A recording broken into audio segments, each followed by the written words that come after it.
அனைவருக்கும் வணக்கம். சற்றுமுன் வெளியான முக்கிய அறிவிப்பின்படி 100 நாள் வேலை திட்டம் குறித்து இன்று முக்கியமான தகவல் ஒன்று வெளியாகியுள்ளது. இதை பத்தி விரிவாக தெரிஞ்சுக்கணும்னா இந்த வீடியோவை கடைசி வரைக்கும் ஸ்கிப் பண்ணாம பாருங்க. வீடியோக்குள்ள போறதுக்கு முன்னாடி இந்த வீடியோக்கு ஒரு லைக் பட்டனை பிரஸ் பண்ணிக்கோங்க. இப்பதான் நம்ம சேனலுக்கு ஃபர்ஸ்ட் டைம் பாத்தீங்கன்னா சப்ஸ்கிரைப் பட்டனை பிரஸ் பண்ணிக்கோங்க. கூடவே பெல் ஐகான் பட்டனையும் பிரஸ் பண்ணிக்கோங்க. வாங்க வீடியோக்குள்ள போகலாம்.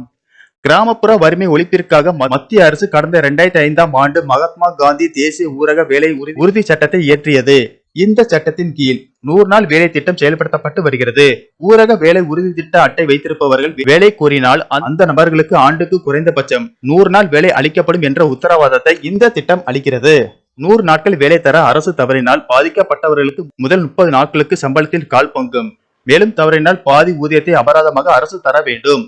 இதனால் வரையில் இந்த திட்டத்தின் கீழ் 25,25,00,000 பேர் பதிவு செய்துள்ளனர். இது 14,35,00,000 பேர் செயலில் உள்ள தொழிலாளர்களாக உள்ளனர். இந்நிலையில் 100 நாள் வேலை திட்ட பயனாளிகள் பல சந்தர்ப்பங்களில் வங்கி கணக்கு எண்ணினை அடிக்கடி மாற்றுவதாலும், பயனாளி சரியான நேரத்தில் புதிய கணக்கு எண்ணினை சமர்ப்பிக்காததால், சம்பந்தப்பட்ட திட்ட அலுவலர் கணக்கு எண்ணினை புதுப்பிக்காததாலும் இலக்கு வங்கி கிளை மூலம் ஊதியம் செலுத்தும் பல பரிவர்த்தனைகள் நிராகரிக்கப்படுவதாக மத்திய அரசின் கவனத்திற்கு கொண்டு வரப்பட்டது.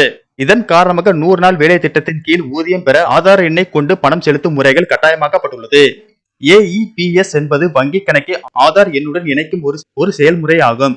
இதன் மூலம் இந்திய அரசாங்கத்திடம் இருந்து கிடைக்கும் அனைத்து மானிய பலன்களையும் ஒரு குறிப்பிட்ட வங்கி கணக்கில் பெற முடியும்.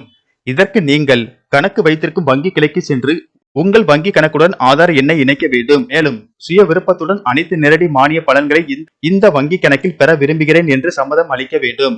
100 நாள் வேலை திட்டத்தின் கீழ் ஆண்களுக்கும் பெண்களுக்கு சம ஊதியம் வழங்கப்படுகிறது. இது இந்த திட்டத்தின் முக்கிய பலமாகும். இந்த நிலையில் தமிழகத்தில் கடந்த 2 மாதங்களாக 100 நாள் வேலை திட்டத்தில் பணிபுரிபவர்களுக்கு சம்பளம் வழங்கவில்லை என்று புகார்கள் வருகின்றன. எனவே இந்த திட்ட பயனாளிகளுக்கு உடனடியாக நிலுவை சம்பளம் மற்றும் வேலையை அரசு வழங்கிட வேண்டும் என்று பல்வேறு கட்சி தலைவர்கள் வலியுறுத்தி உள்ளனர். நன்றி, வணக்கம்.